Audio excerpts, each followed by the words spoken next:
तो hello mummy's, कैसे हो आप सब। मेरे हिसाब से आप सब अच्छे होंगे और मैं भी बहुत ही अच्छी हूँ। तो मैं आज अपनी लाइफ़स्टाइल नहीं शेयर करने जा रही हूँ। आज मैं शेयर करूँगी आपके साथ कुछ ऐसी आदतें जो आपकी ज़िंदगी को आसान बना देती हैं। वैसे तो हम मम्मीज़ सिर्फ मम्मी नहीं हैं, हम एक हाउसवाइफ़ हैं, एक पत्नी हैं। हमारे ऊपर बहुत सी ज़िम्मेदारियाँ होती हैं, लेकिन कहने को हम एक हाउसवाइफ़ हैं, हम करते ही क्या हैं। लेकिन अगर आप एक नज़रिए से देखिए तो सारी चीज़ें हमारे ऊपर ही टिकी होती हैं। तो इसलिए कुछ ऐसी आदतें जो आप अपनी लाइफ़स्टाइल में लाएँगे तो आपकी ज़िंदगी आसान हो जाएगी। तो मैं आज आपके साथ शेयर करने जा रही हूँ कुछ ऐसे ही टिप्स। सबसे पहले, अगर आपके घर में छोटे बच्चे हैं तो अगर इतना छोटा बच्चा है जैसे कि मेरा है, तो सबसे पहले आप उसको खिला पिला के फ़िट रखिए, जैसे वो रोए ना, क्योंकि खाली पेट बच्चे बहुत रोते हैं। तो आपकी सबसे पहले रिस्पॉन्सिबिलिटी होनी चाहिए कि आपका जो छोटा बच्चा है या बड़ा बच्चा है उसका पेट भरा रहे, जैसे वो अपने में खेल सके।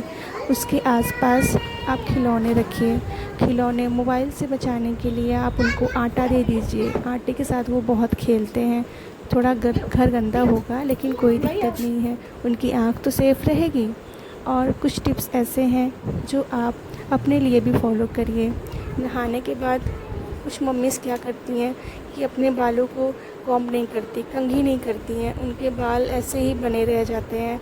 2-2 दिन, 3-3 दिन हो जाता है, वो अपने बालों में कंघी नहीं करती हैं। तो बालों में कंघी करना बहुत ही ज़रूरी होता है, आपके बालों के लिए भी और आपके लुक्स के लिए भी। तो नहाने के बाद 5 मिनट ही सही, लेकिन खुद को दीजिए, क्योंकि खुद का ख्याल रखेंगी तभी आप दूसरे का ख्याल रख सकती हैं। तो मैं भी पहले तो स्टार्टिंग में नहीं ध्यान दे पा रही थी जब मेरा छोटा बच्चा 1 साल तक का था, लेकिन मैंने देखा कि मेरे अंदर बहुत से चेंजेस आ रहे हैं, मेरे बाल में, मेरे उसमें। तो मैंने अपना ख्याल रखना स्टार्ट किया। तो मैं नहाने के बाद, दिन भर तो नहीं लेकिन नहाने के बाद मैं अपने को 10 मिनट देती हूँ। जैसे कि थोड़ा सा क्रीम लगाना, मॉइस्चराइज़र लगाना, सनस्क्रीन लगाना, लोशन लगाना। ये आप पे डिपेंड करता है आप क्या यूज़ करती हैं। और बालों में कंघी करना तो बहुत ही ज़रूरी होता है। आप दिन भर ना करिए, लेकिन नहाने के बाद एक बार तो अपने बालों में कंघी ज़रूर दीजिए, क्योंकि ये लाइफ़ है, एक जर्नी है, इसको एंजॉय करके जीना चाहिए, स्ट्रेसफुल बना के नहीं।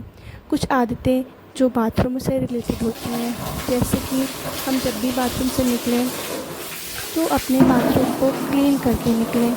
गीला बाथरूम नहीं होना चाहिए। और बाथरूम की बाल्टियाँ और मग जो भी है आपके बाथरूम में, उसको हमेशा भर के रखना चाहिए, जिससे कि आपका बाथरूम देखने में भी अच्छा लगेगा और आपको भी एक सुकून मिलेगा। बाथरूम को हमेशा सूखा रखिए और अपने बच्चों को भी सिखाइए कि जब भी बाथरूम जाएँ पानी अच्छे से डालें। वाइपर हो सके तो बाहर ही रखिए। अगर थोड़ा समझदार बच्चे हैं तो उनसे कह दीजिए कि वाइपर मार के तब निकला करें, जिससे कि बाथरूम फिसलने वाला नहीं रहेगा, सूखा सूखा सा रहेगा, जो कि बहुत ही अच्छी चीज़ होती है। और छोटे बच्चों को उनका काम सिखाइए, उनके ऊपर काम की ज़िम्मेदारी डालिए। अगर आपका बच्चा 5 साल के ऊपर है तो, क्योंकि इतने 5 साल के ऊपर के बच्चे ज़िम्मेदार हो जाते हैं, तो उनके ऊपर ज़िम्मेदारी डालना बहुत ही ज़रूरी चीज़ होती है। ये आप गिल्ट मत फ़ील करिए कि मेरा बच्चा काम कर रहा है, ऐसा कुछ नहीं है। आप उसको ज़िम्मेदारी डालिए, जैसे कि वो अपनी चीज़ें समझे, जैसे कि अपना स्कूल बैग तैयार करना, अपना होमवर्क लेके खुद से बैठना, ऐसी ज़िम्मेदारियाँ उनके ऊपर डालिए। हाँ, आप बीच बीच में उनके होमवर्क में हेल्प कर सकते हैं। किचन से रिलेटेड एक है हैबिट, जैसे कि आप रोटी बनाते हो तो उसके नीचे आप हमेशा एक कपड़ा फ़िक्स रखिए, जैसे कि जो आटा है, जो पैथन है आपका, वो उस कपड़े पे ही धुले, आपके कपड़े पे ही गिरे, जैसे कि आप उसको धुल सकते हो। बार बार आपका काउंटर गंदा नहीं होगा। और एक हैबिट है, हफ्ते में 1 दिन अपने घर को आप साफ निगेटिविटी दूर रखने के लिए एक उपले में लोबान, कपूर, तेज पत्ता, ये सब डाल के घर के हर एक कोने में दिखाइए, जिससे कि आपका घर निगेटिविटी से दूर रहेगा। किचन काउंटर को साफ़ रखने के लिए आप हमेशा एक टोकरी का इस्तेमाल करिए। बहुत से खाने के जो आते हैं डिब्बे, आप उसका भी यूज़ कर सकते हैं। उसमें आप दिन भर अपना छिलका, जो भी सब्ज़ी काटते हैं, वो रख सकते हैं, तो जिससे आपका काउंटर साफ़ रहेगा। और एक हैबिट है, जैसे कि हम बर्तनों को इकट्ठा करते जाते हैं, वो बहुत ही ख़राब हैबिट होती है। आप हमेशा सिंक को साफ़ रखिए, बर्तन जो भी निकलते जाएँ आप उसको साफ़ करते जाइए, जिससे कि किचन ही सबसे इम्पॉर्टेंट होता है एक हाउसवाइफ़ की लाइफ में, क्योंकि उनका सारा टाइम किचन में ही निकलता है। तो ये आपके ऊपर है, आप अपने किचन को खूब अच्छे से मेंटेन रखिए, जितना हो सके साफ़ सुथरा रखिए, काउंटर साफ़ रखिए, बर्तन धुलते जाइए, जैसे कि आपका सिंक नहीं भरेगा और आपको एक टेंशन नहीं होगी कि मेरा किचन गंदा है। और एक हैबिट होती है, जैसे कि जो सामान आपका ख़त्म हो रहा है किचन का, आप मंथली राशन लीजिए, लेकिन अगर जो चीज़ें ख़त्म होती जाती हैं तो एक डायरी या कॉपी रखिए, उसमें आप वो नोट करते जाइए कि ये चीज़ें ख़त्म होती जा रही हैं।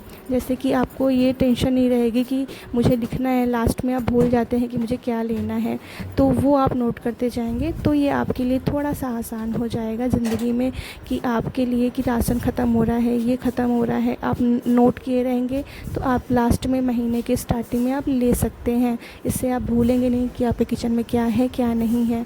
और जो भी चीज़ें ख़त्म होती जाती हैं वो स्टोर रूम से निकाल के आप अपने डिब्बों को भरते जाइए, नहीं तो फिर जब इकट्ठा ख़त्म हो जाता है तो आपको एक टेंशन हो जाती है कि यार ये सारी चीज़ें ख़त्म हो गई हैं। इससे आपकी लाइफ़स्टाइल थोड़ी सी ईज़ी हो सकती है। एक हैबिट है या एक चीज़ है जो आप करते हो, अगर आपको दाल फ्राई करनी है तो आप उसी कंटेनर में या उसी बॉल में करिए जिसमें कि आपको दाल रखना है, जिससे कि आपका एक बर्तन बचेगा और उसी में आपका बर्तन में ही आप उसी में दाल फ्राई कर लोगे और उसी में ही दाल अपनी निकाल लोगे। और हमेशा ये जो कलछल होती है या जो भी आप यूज़ करते हो उसके लिए एक प्लेट रखिए, जैसे कि जो आपका काउंटर है वो गंदा नहीं होगा और आपको पोंछना नहीं पड़ेगा, तो वो प्लेट में ही आप अपने कलछल को रख सकते हैं। तो बस यही कुछ हैबिट्स हैं। मिलते हैं नेक्स्ट व्लॉग में, आपके साथ और कुछ हैबिट भी शेयर करेंगे।